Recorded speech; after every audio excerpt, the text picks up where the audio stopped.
The journey has been long and the path difficult, but the final resolution is finally within your reach at the end of the road. Stay with us as we piece together the last bit of the puzzle. Hit subscribe now and witness the most important ending. Call came at 11:47 p.m. on a Tuesday. I remember the time because I'd been watching the clock all evening, waiting for my husband to get home. He was supposed to be back by 9. I'd already texted twice and gotten nothing back, which wasn't unusual for him when a client dinner ran long. But there's a difference between not unusual and okay, and I'd stopped confusing the two a long time ago. When my phone lit up, I grabbed it fast. Unknown number. Not him. I almost let it go to voicemail. I don't know why I didn't. "Is this Joanna?" a woman's voice said. Quiet, careful. The kind of voice that tells you immediately that whoever is speaking has rehearsed this moment. "Yes," I said. "Who is this?" "My name is Felicity." "You don't know me." A pause. "But I've known about you for a while." I stood up from the couch. Something about her tone made me stand up, like my body understood what my brain hadn't caught up to yet. "I'm sorry," I said. "How did you get this number?" "I got it from your husband," she said. "From his phone. He doesn't know I'm calling." The room didn't spin. That's what people always say. The room spun, but it didn't. Everything just went very still, like the air stopped moving. "I think," she said carefully, "that there are some things you need to know before tomorrow morning. Before you go into that meeting, I should tell you something about myself first because context matters. My name is Joanna Voss. I'm 38 years old. I live in a 4-bedroom house in Naperville, Illinois, which is the kind of suburb where the lawns are always mowed and the garbage cans always come in before dark, and nobody ever really talks about money because the houses say everything that needs to be said. I've been married to my husband, Preston, for 11 years. We met when I was 26 and he was 32, at a work conference in Chicago where we were both presenting on the same morning, and we'd been assigned to the same breakout session by mistake. He was charming and confident and very funny, and I thought, this is a man who knows exactly where he's going. I wasn't wrong about that. I just didn't know how he knew. For the past 3 years, I've been running my own small business, a boutique HR consulting firm that I built from scratch after leaving the corporate world. It took everything I had, my savings, my time, every favor I'd ever been owed by anyone I'd ever worked with. By last fall, we had 6 clients and 2 part-time contractors, and I was finally close to something that felt like real stability. The meeting the woman on the phone was referring to was the most important meeting I'd ever scheduled. The next morning at 10, I was sitting down with a company called Meridian Group, a mid-sized logistics firm based in Naperville, to sign a consulting contract worth $340,000 over 18 months. It was the kind of contract that would change everything. The kind that would mean I could hire full-time, stop working weekends, stop doing the math in my head at 3 in the morning. I'd been working toward that meeting for 8 months. And this woman, this stranger who called me at 11:47 p.m. on a Tuesday, told me not to go. "What do you mean, don't go?" I said. My voice was steadier than I expected. "Why would you call me and tell me that?" "Because I was in a very similar position 4 years ago," she said. "And nobody called me." I walked to the kitchen. I don't know why. Maybe I needed to move. "What do you know about the meeting?" I asked. "I know it's with Meridian Group.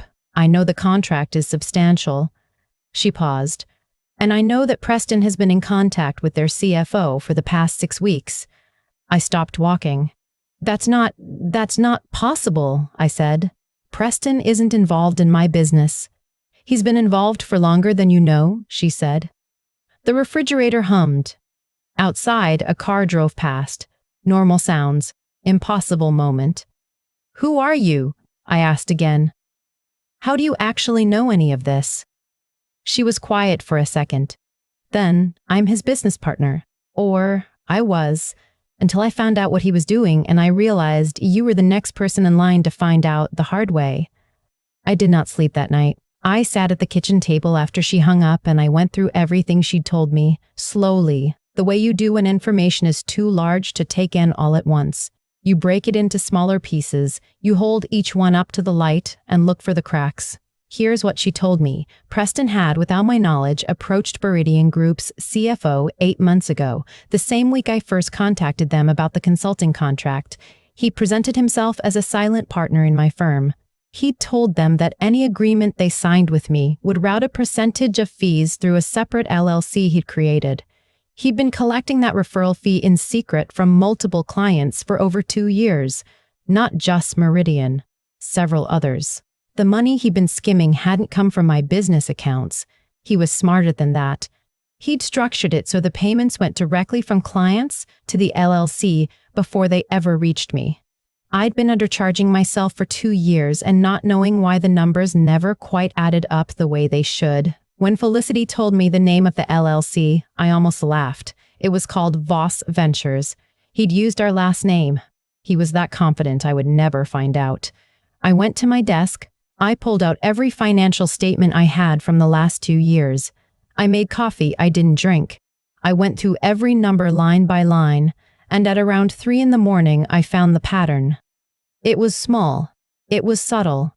But once you saw it, you couldn't unsee it. I sat back in my chair and looked at the ceiling. 11 years. 3 years of my business. Every weekend I'd worked. Every client I'd landed by myself. Every time I'd second-guessed my pricing because something about the revenue felt slightly off and I'd assumed it was my own miscalculation. It wasn't my miscalculation. It never was. At 6 in the morning, I called my accountant, Dana. She's been with me since I started the business, and she's one of those people who answers her phone early because she never really stopped being a morning person, even after she started working for herself. She picked up on the second ring. "I need you to do something for me," I said, "and I need you to not ask me a lot of questions yet." To her credit, she didn't. I gave her the name of the LLC. I told her what I was looking for. She said she'd call me by 8. Then I sat down and I looked at Preston's business card, which he kept a stack of on his side of the desk we shared in the home office. Preston Voss, Senior Director, Callaway Financial Partners. I'd been proud of that card once. I'd kept one in my wallet for almost a year after we got married, the way some people keep photos. I picked up one of the cards and turned it over. Then I put it face down on the desk and started getting ready for the most important day of my professional life. He came down at 7:15. Showered, dressed, looking the way he always looked, put together, comfortable in his own skin, like a man who'd never spent a night worrying about money or meaning, or whether the person sleeping next to him was actually who they said they were. "Big day," he said, pouring himself coffee. "Yes," I said. "You ready for the Meridian meeting?" I looked at him for a moment. Really looked. Wondering how someone learns to be that calm. Whether they're born with it or whether they practice. "I think so," I said. He nodded. He kissed me on the cheek. He told me I was going to knock it out of the park. Then he picked up his keys and walked out the front door, and I stood in the kitchen and listened to his car back out of the driveway, and I didn't move until the sound disappeared. My phone rang at 8:33. "Dana." "Joe," she said. "I found it. Here's the thing about finding out you've been deceived by someone you trusted completely. It doesn't feel the way you expect. I always thought it would feel like breaking, like something shattering inside, dramatic and sudden. But it didn't feel like that. It felt like the ground becoming very solid beneath my feet. Like I'd been walking on something unstable for years without knowing it, and now I could finally feel what I was actually standing on. It was almost a relief. The wrongness had always been there. I just didn't have a name for it. Dana confirmed everything Felicity had told me, and then some. The LLC had been collecting fees for 26 months. The total amount redirected was just over $47,000. Small enough to go unnoticed in the bigger picture of my revenue. Large enough to matter. "What do you want to do?" Dana asked. "I want to go to my meeting," I said. Silence on the line. "Joe." "Not the way he expects me to," I said. "I need an hour. Can you put together a clean summary of everything you found? Dates, amounts, the LLC registration, all of it. I can have it to you by 9:30. "Thank you," I said. "Don't tell anyone." I hung up and called Felicity. She answered immediately like she'd been waiting. "I believe you," I said. "I found the documentation." She exhaled. It was the exhale of someone who has been holding something heavy for a very long time. "What are you going to do?" she asked. "I'm going to the meeting," I said. Another pause. "That's brave." "Maybe," I said, "or maybe I'm just not willing to let him take this from me too." I want to be honest about what the drive to Meridian Group's office felt like, because I think this is the part people don't talk about enough. It didn't feel like a movie. It didn't feel triumphant. My hands were shaking on the steering wheel, and I had to stop twice in parking lots to breathe. I called my sister from one of those parking lots and told her the short version, and she said, "Joanna, are you sure you're okay to do this?" And I said yes, and I meant it. But okay was doing a lot of work in that sentence. I was not okay. I was also completely clear on what I needed to do. Those two things can both be true. I think I understand that now in a way I didn't before. The Meridian Group office was in a business park off Route 59, one of those glass and steel buildings that could be a dentist's office, or a software company, or a law firm depending on which floor you were on. I parked. I sat in the car for exactly 3 minutes. Then I picked up my bag, which had the printed summary Dana had emailed me, along with the original contract, and I went inside. The CFO's name was Ted Barrow. He was in his late 50s, silver-haired, with the handshake of someone who'd been in boardrooms his entire life. He met me in the conference room with 2 other people from his team and a legal pad and a pen, which told me they were planning to sign today. Good, I thought. That simplifies things. We did 15 minutes of pleasantries. Coffee. How was traffic? Have you seen the construction on the highway? Normal. Professional. And then Ted leaned forward slightly and said, "Well, Joanna, I think we're all very excited about formalizing this partnership." "I am too," I said. And then, "Before we get to the contract, there's something I'd like to address. Something that's come to my attention." The room shifted. That invisible shift that happens when everyone feels a change in temperature at once. I slid the summary across the table. "I've recently discovered that someone has been misrepresenting themselves as a partner in my firm," I said. "And that this misrepresentation has involved conversations with your team. I want to be transparent about that before we sign anything, because I believe you deserve to know exactly who you're actually doing business with." Ted Barrow looked at the paper. He looked at me. Something passed across his face. Not surprise, exactly. More like the look of someone who had been hoping this particular thing would not come up. And now it had.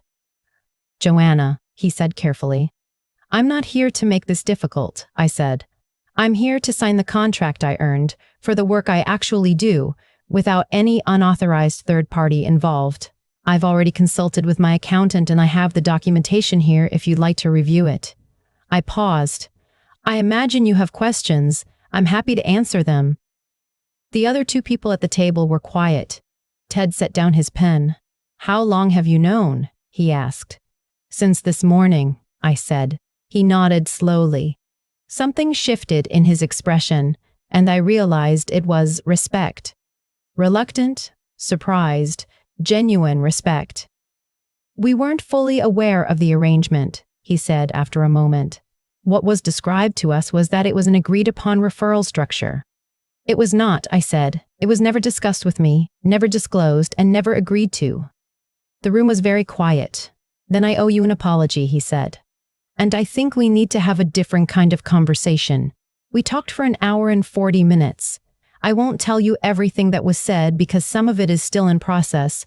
There are lawyers involved now and the kind of paperwork that takes time to work through. What I can tell you is that by noon, I had signed a contract with Meridian Group, the contract I'd worked 8 months for, at the full value. Not $1 less. And Ted Barrow shook my hand on the way out and said, "I want you to know, the reason we chose your firm in the first place was because of your reputation for being direct. You just confirmed we made the right choice." I made it to the parking garage before my legs stopped working properly. I sat on a concrete barrier between 2 parked cars, and I put my face in my hands and I stayed there for a while. Not because I was sad. Not exactly. I think I was grieving. Not just the money or the betrayal, but the version of my marriage that I'd been protecting without knowing I was protecting it. The story I'd been telling myself about the person I'd built a life with, that grief was real and it was appropriate, and I let myself feel it for a few minutes in that parking garage in Naperville. Then I picked up my phone and called Dana. "It's done," I said. She cried a little. "She's allowed." I called Felicity that afternoon. I wanted her to know. I felt like she deserved to know. She answered on the third ring, and when I told her the meeting had gone well, she was quiet for a moment, and then she said, "Good. That's really good, Joanna." "Can I ask you something?" I said. "Yes. Why did you call me?" "You took a real risk. You didn't know me." She thought about it for a second. "I called you because 4 years ago I was in a situation where someone who knew should have called me," she said. "And they didn't. And I lost everything before I even understood what was happening." A pause. "I didn't want that for you. Even though I'd never met you, I just didn't want it." I sat with that for a moment. There's a certain kind of person in this world who intervenes, who sees something wrong happening to a stranger and decides that their own discomfort, their own risk, is less important than doing the right thing. We don't have a great word for what that person is. We say Good Samaritan like it's a cliche, and maybe it is, but the reason cliches exist is that the thing they're describing is real. Felicity didn't know me. She had everything to lose by making that call. Preston would eventually find out, and he did, and it complicated her own legal situation considerably. She called anyway. I think about that a lot. I'll spare you the details of what came next, because the details are still partly unresolved, and also because the details are not really the point. Preston and I are separated. He's staying at his brother's place in Evanston while our attorneys work through what the financial accounting looks like, which is a longer and more complicated process than you'd think, even when the documentation is clear. My business accounts have been fully audited. The LLC has been formally dissolved. There are ongoing conversations between my legal team and Meridian about what the appropriate path forward looks like. I'm still in the house. My name was always on the mortgage. He assumed I didn't know that mattered. He assumed a lot of things about what I knew and didn't know.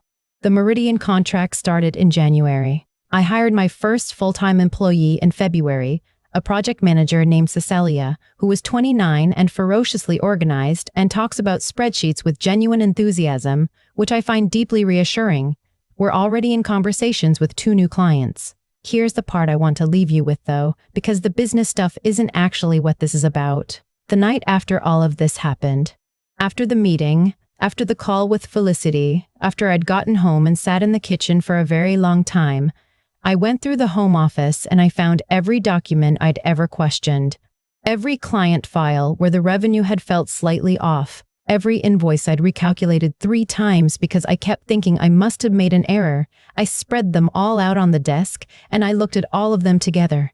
And what I saw was not incompetence, not my own miscalculation, not some fundamental flaw in how I ran my business. What I saw was someone who had quietly and systematically undermined my work for years, not violently, not obviously, but persistently and carefully, and who had banked on the fact that I would blame myself before I ever blamed him. That's the thing about certain kinds of deception. It's not designed to make you angry. It's designed to make you doubt yourself, to keep you small and second-guessing and so busy looking inward for the problem that you never think to look outward. I had spent 3 years running a business I thought was slightly failing, when in fact it was succeeding, despite someone actively siphoning from it. I don't say this to be dramatic. I say it because I think a lot of people, especially women running their own businesses, which is still an act that requires a particular kind of stubborn belief in yourself. I think a lot of people are doing the math over and over and blaming themselves for numbers that don't add up because of someone else's choices, not their own. Check your numbers. Trust the feeling that something is off. And if someone calls you at midnight with information you didn't ask for and couldn't have imagined, answer the phone. Last week, I ran into my neighbor, the older woman who lives 2 doors down, the one who always has a garden that makes mine look embarrassing, and she stopped me in the driveway and said she'd heard I'd been going through something hard, and was I okay? I told her I was better than I'd expected to be. She nodded like that made sense, like she'd lived enough life to know that sometimes the worst things turn out to be the clearest things. "You look good," she said. "You look like yourself." I thought about that on the drive to work. I think she was right. I think I hadn't looked like myself in a while, and I hadn't known that either. You don't always know what you're carrying until someone points out you're no longer carrying it. Felicity called me last week to check in.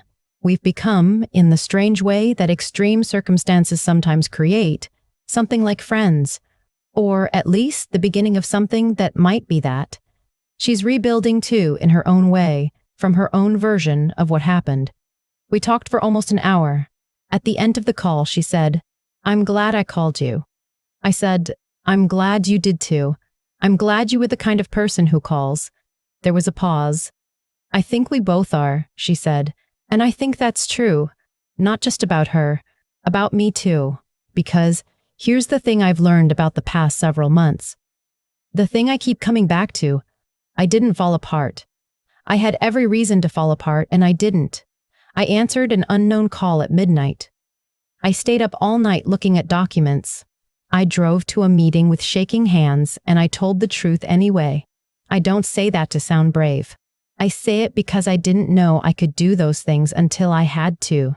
You don't always know what you're made of until the thing that's supposed to break you shows up and you realize, quietly, without ceremony, in a parking garage in Naperville, that you are still standing, and that the contract is signed, and that from here, everything you build is actually yours. I've thought a lot about what Preston actually believed when he built that LLC.